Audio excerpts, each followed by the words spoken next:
दोस्तों, कौरवों के पास इतने बलवान योद्धा होने के बावजूद भी क्यों वो हारे? सिर्फ 3 गलतियां अगर दुर्योधन नहीं करता तो महाभारत का युद्ध कौरव जीत जाते। आखिर कौन सी थी वो 3 गलतियां जो पूरे कुरु वंश को भारी पड़ गई? आखिर किस योद्धा ने चलाए थे भगवान श्री कृष्ण के ऊपर 12 घातक तीर? क्या हुआ जब महाभारत के युद्ध के बीच में भगवान श्री कृष्ण हो गए लहूलुहान? दोस्तों, वीडियो में आगे बढ़ने से पहले चैनल को सब्सक्राइब अवश्य करें और बेल आइकन जरूर दबाएं। कहा जाता है कि महाभारत के युद्ध में भगवान श्री कृष्ण ने अर्जुन और दुर्योधन को 2 विकल्प दिए थे। एक, या तो वो भगवान श्री कृष्ण जो कि निहत्थे होंगे उनको चुने, या फिर भगवान श्री कृष्ण की नारायणी सेना को चुने जो कि कभी हारी नहीं थी। दुर्योधन ने नारायणी सेना को चुना और अर्जुन ने स्वयं भगवान श्री कृष्ण को। अब ऐसे में सवाल उठता है कि भगवान श्री कृष्ण तो निहत्थे लड़ने वाले थे, तो फिर आखिर वो कौन योद्धा था जिसने स्वयं भगवान श्री कृष्ण पर 12 तीर चलाए थे, यानी 12 घातक बाण छोड़े थे? तो आपको बता दें, वो कोई और नहीं बल्कि स्वयं सूर्य पुत्र कर्ण थे। तो अब चलिए जानते हैं आखिर उस समय हुआ क्या था जो कर्ण को 12 तीर भगवान श्री कृष्ण पर छोड़ने पड़े। ये बात थी युद्ध के 17वें दिन की, जब कर्ण और अर्जुन आमने सामने थे।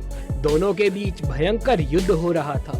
दोनों योद्धा एक दूसरे पर कई सारी असीम शक्तियों का प्रयोग कर रहे थे, कई सारे घातक बाण चला रहे थे।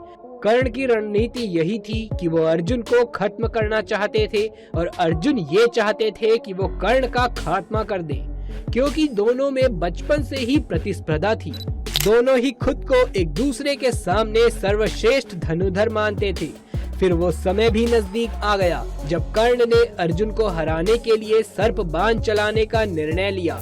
इस बाण को कर्ण ने कई वर्षों से अर्जुन पर प्रहार करने के लिए रखा हुआ था। दोस्तों, क्या आप जानते हैं ये बाण क्या था? वास्तव में पाताल लोक में अश्वसेन नाम का एक नाग था जो अर्जुन का परम शत्रु था, और उसकी शत्रुता का मुख्य कारण था खांडव वन में अर्जुन ने उसके पूरे घर को उजाड़ा था, और वहाँ जो सर्प रह रहे थे खांडव वन में, उनको वहाँ से हटा दिया था। अश्वसेन तभी से अर्जुन को मारने के लिए मौके की तलाश में ही था। कई सारे धार्मिक सीरियल्स में, यानी महाभारत सीरियल में आपने देखा होगा कि वो कहते हैं कि उन्हें तक्षक नाग मारना चाहता है। महाभारत के विवरण विभिन्न ग्रंथों में उन्हें अलग अलग नामों से दर्शाया गया है। कोई अश्वसेन कहता है तो कोई तक्षक नाग, और मुख्य युद्ध के तौर पर अश्वसेन ने पहले ही कर्ण के बाण को चुन लिया था, क्योंकि वो जानते थे कि सिर्फ और सिर्फ कर्ण ही अर्जुन को मार सकते हैं। वो मौके की तलाश में थे। कर्ण को सर्प बाण का प्रयोग करते देख अश्वसेन खुद उनके बाण पर जाकर विराजित हो गए। कर्ण ने अर्जुन पर तीर का निशाना चलाया। अर्जुन बाण का रूप धारण किए गए नाग को पहचान नहीं पाए, जबकि अर्जुन का रथ चला रहे उनके सारथी भगवान श्री कृष्ण ने अश्वसेन को तत्काल ही पहचान लिया था, और अर्जुन के प्राणों की रक्षा के लिए भगवान श्री कृष्ण ने अपने पैरों से रथ को भूमि में दबा दिया। रथ का पहिया जमीन में धंस गया, घोड़े बैठ गए और तीर अर्जुन के गले की बजाय उसके मस्तिष्क यानी कि उसके मुकुट को छटक कर धरती पर जा गिरा। इस तरह भगवान श्री कृष्ण ने अर्जुन को बचा लिया। अर्जुन और भगवान श्री कृष्ण रथ के धसे पहिए को निकालने के लिए नीचे उतरे। तभी मौका देखकर कर्ण ने अर्जुन पर वार करना शुरू कर दिया, और तभी अर्जुन की ढाल कोई और नहीं बल्कि स्वयं भगवान श्री कृष्ण बने। उसी समय मौके पर 12 तीर यानी कि 12 घातक बाण जाकर भगवान श्री कृष्ण के शरीर में धंस गए। पूरी सृष्टि के रचयिता भगवान विष्णु के अवतार स्वयं भगवान श्री कृष्ण ने उन बाणों के घाव को सह लिया। तब भगवान ने अर्जुन को अश्वसेन के बारे में बताया।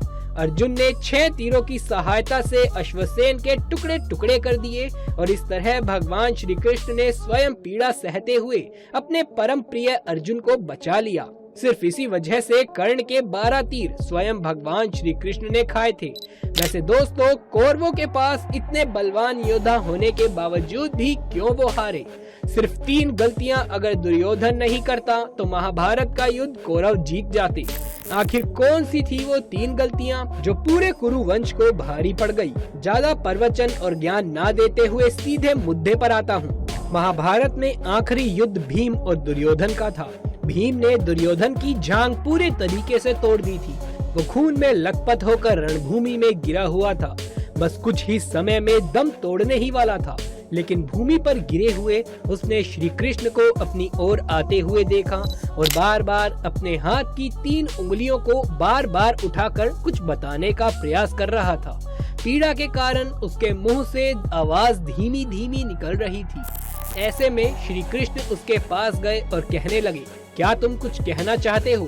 तब दुर्योधन ने कहा कि उसने महाभारत के युद्ध के दौरान 3 गलतियां करी। इन्हीं गलतियों के कारण वो युद्ध नहीं जीत सका और उसका ये हाल हुआ। यदि वो पहले ही इन 3 गलतियों को पहचान लेता तो आज जीत कौरवों की ही होती और महाभारत के युद्ध का एक अलग ही निष्कर्ष निकलता। श्री कृष्ण ने सहजता से दुर्योधन से उनकी उन 3 गलतियों के बारे में पूछा तो उसने बताया। पहली गलती उसने ये करी कि उसने स्वयं नारायण के स्थान पर उसकी नारायणी सेना को चुना। दोस्तों, ये तो आपको पता ही होगा, जैसे कि हमने पहले भी बोला कि जब भगवान श्री कृष्ण ने अर्जुन और दुर्योधन को विकल्प दिया था कि या तो वो भगवान श्री कृष्ण को चुन सकते हैं या उनकी नारायणी सेना को, तो दुर्योधन ने उनकी अपराज्य नारायणी सेना को चुना, क्योंकि उन्हें लगा कि निश्चित ही नारायण यानी कि स्वयं भगवान श्री कृष्ण कुछ नहीं कर पाएंगे और अगर वो कौरवों के पक्ष में होते तो आज परिणाम कुछ और ही होता। दूसरी गलती उसने ये बताई कि उसने अपनी माता के लाख कहने पर भी वो उनके सामने पेड़ के पत्ते से बना हुआ लंगोट पहनकर चला गया। उसकी माता ने उसे कहा था कि वो नग्न अवस्था में आए ताकि वो अपने संचार और अपने प्रचार द्वारा बचाई गई शक्ति को अपने पुत्र दुर्योधन को दे सके, जिससे वो रणभूमि में अजय हो जाए। लेकिन यहाँ पर भी भगवान श्री कृष्ण की लीला थी, जिसके द्वारा लज्जित होकर दुर्योधन को पत्ते लपेटकर जाने पड़े और इस वजह से उसकी जांघ और मुख्य अंग शक्तिहीन हो गया और इसी वजह से दुर्योधन परास्त भी हुआ था। तीसरी और अंतिम गलती उसने ये कही कि उसने युद्ध में आखिरी में जाने की भूल करी। यदि वो पहले ही जाता तो कई बातों को वो पहले ही समझ सकता था और शायद उसके भाई और मित्रों की जान ना जाती। उसे ये पहले ही पता चल जाता कि उसे शुरू से लेकर अंत तक अश्वत्थामा को ही सेनापति बनाना चाहिए था, लेकिन उसने ऐसा नहीं किया। अगर वो युद्ध भूमि में पहले ही उतर जाता यानी कि सबसे आगे रहता तो वो ये जान पाता कि आखिर कौन सा योद्धा कहाँ सही रहेगा, कहाँ पर वो किस योद्धा पर भारी पड़ सकता है। भगवान श्री कृष्ण ने विनम्रता से दुर्योधन की ये सारी की सारी बातें सुनी और फिर उन्होंने उससे कहा, तुम्हारी हार का मुख्य कारण तुम्हारा अधर्मी व्यवहार और अपनी ही कुल वधू का वस्त्र हरण करवाना था। तुमने स्वयं तो अपने कार्य से अपना भाग लिखा है दुर्योधन। श्री कृष्ण के कहने का तात्पर्य था कि तुम अपनी इन 3 गलतियों के कारण नहीं हारे, बल्कि तुम अधर्मी हो इसीलिए हारे। तुम अपने कुल वधू का ही वस्त्र हरण करवा रहे थे, तुम पांडवों को नीचा दिखा रहे थे, तुम्हें सिर्फ और सिर्फ तुम्हारा अहंकार लेकर डूबा है, हे निर्दयी दुर्योधन। वैसे भी दोस्तों, भगवान विष्णु ने धरती पर तब जन्म लिया है जब जब अधर्म और अत्याचार बढ़ा है।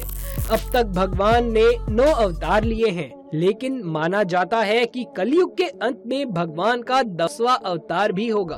भगवान श्री कृष्ण को विष्णु जी का 8वां अवतार माना गया था और वो भगवान के परम अवतार माने गए, यानी सारे ही गुण भगवान के इस अवतार में शामिल थे।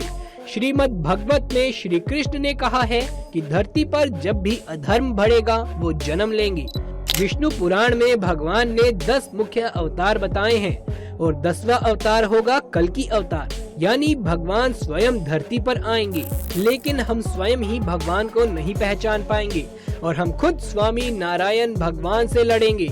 लेकिन ऐसा क्यों हम अपने ही भगवान से लड़ेंगे, जानना चाहते हैं तो हमारे चैनल पर हमने इससे रिलेटेड भी वीडियोस बना रखी हैं, जरूर से जाकर देखिएगा, बहुत अच्छी वीडियोस बनी हैं। बाकी यदि आपको ये वीडियो पसंद आया हो तो इसे एक लाइक करके अपने दोस्तों और रिश्तेदारों में ज्यादा से ज्यादा शेयर कर दें। कमेंट बॉक्स में जय श्री कृष्ण लिखना बिल्कुल भी ना भूलें। आगे भी ऐसे वीडियोस देखते रहने के लिए चैनल को सब्सक्राइब कर पास वाले बेल आइकन को भी दबा लीजिए। जल्द मुलाकात होगी आपसे किसी अगली वीडियो में, तब तक के लिए आप सभी का धन्यवाद।